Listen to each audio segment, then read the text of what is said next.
আমি এখানে কড়াইয়ে তেল নিয়ে তেলের মধ্যে গরম মশলা এবং পেঁয়াজটা দিয়ে হালকা একটু ভেজে নেবো। পেঁয়াজে কোনো কালার আসা যাবে না, তাহলে পোলাওয়ের রঙটা নষ্ট হয়ে যাবে।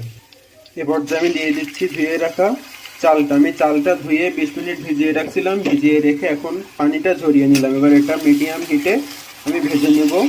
এটা একটা ঝরঝরে ভাব চলে আসবে, শব্দ হবে, আপনারা ভাজলেই বুঝতে পারবেন। এর মধ্যে এখন দিয়ে দেবো আদা রসুন বাটাটা, এটা দিয়ে ভেজে নিব।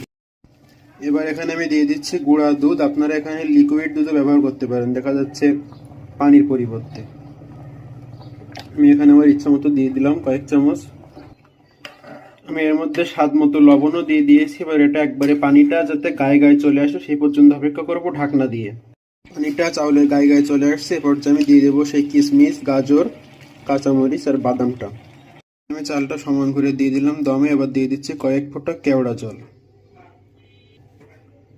এবার দিয়ে দিচ্ছি একটু ঘি।